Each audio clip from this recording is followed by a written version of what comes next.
Valur, ég hérna með bara körfuna í mynd, það var dálítið mikil dramatík hérna áðan. Ekki, ég meina, hvernig er tilfinningin að bara tapa leiknum svona á lokaskoti? Það er náttúrulega alveg glötuð tilfinning sko, og eftir að vera einhvern veginn svona búin að ná að stilla þessu fannst mér, og jú, dýrt víti sem við klikkuðum úr og klaufaleg varnarleikur í lokin sem að, á ekki að gerast á svona stundu en þeir svona menn gleyma sér í hálfa sekundu. Fyrir svona gæti ég trúa, marga sem að vilja sjá bara spennu og stuð, þá voru sannlega margir ánægðir með þessa niðurstöðu en þið eru drullufúlir eða ekki? Jú, bara auðvitað, það hefur náttúrulega verið gott að vera komnir 2-0 yfir og einhvern veginn finnst mér allavega eða svona við kannski ekki verið búin að spila okkar besta leik hingað í þessari seríu, við erum ekki búin að ná því alveg og þannig að það hefur verið mjög sterkt að vera 2-0 yfir. En segðu mér, núna náttúrulega búið að vera mikið fréttum og náttúrulega mikil dramatík. Remi Martin meiðist og Kane í bannið ekki og þið fóðu ekki að frétta það fyrir morgun. Hann er með. Gæti verið að þið komið kannski svona hálf, ég veit það ekki, ég meina væri kærir alltaf því út af þessu eða hvað? Tilfinningi var mjög góð fyrir leik og mér finnst allir vera bara á góðu róli tilbúinir í þetta og svona betri andi en við komum inn í síðasta leik og ég veit það ekki, ég held að svona leið og einhvern veginn stigum á völlinn og leikurinn byrjaður þá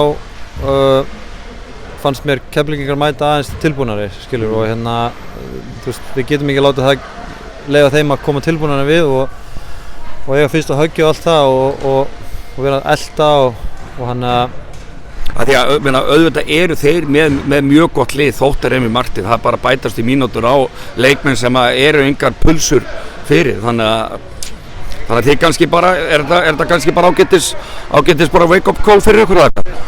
Já, ég held að við þurfum að fara að sýna svona alvöru frammistöðu og mér finnst það, eins og ég sagði áðan, bara ekki búið að vera síðustu 2 leikir og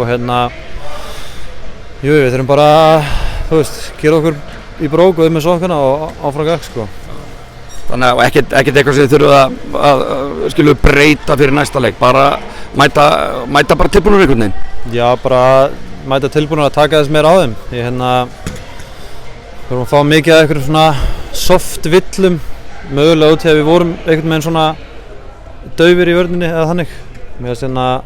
Ég meina skrítið það ekki í svona leik þar sem á að vera mikið hleypt og allt það en sama, bæði liðir að berjast eða sem þau komast í handa bónus bara einhver nokkur sekúndur eftir. Já, Er það ekki óvinnilegt? Jú, ég meina í fjórða leik það voru 7-8 mínútur búnar og þeir voru ekki með villu í fjórða leik sko, ég veit ekki Er það ekki tóltið skrítið? Já, ég veit ekki, kannski vorum við bara of soft og vorum ekki að sækja náðu mikið á körfuna en já, bara Segðu mér, er ekki hrikalega gaman þú ætti tapið alltaf en að taka þátt í svona leik, það er ramögnu stemning hérna og verður ekki fúll eða verður ekki bara einfaldlega uppselt í smáran á þetta miðvikudaginn? Jú, bara þetta er náttúrulega það sem maður býður eftir allt árið og þetta er náttúrulega síðustu tímabil eru bara það er búið að taka þetta á næsta level og það er ógeðslega gaman að taka þátt í þessu og jú, smárin bara fylla hann og hafa gaman á miðvikudaginn. Flottir. Takk hérlega.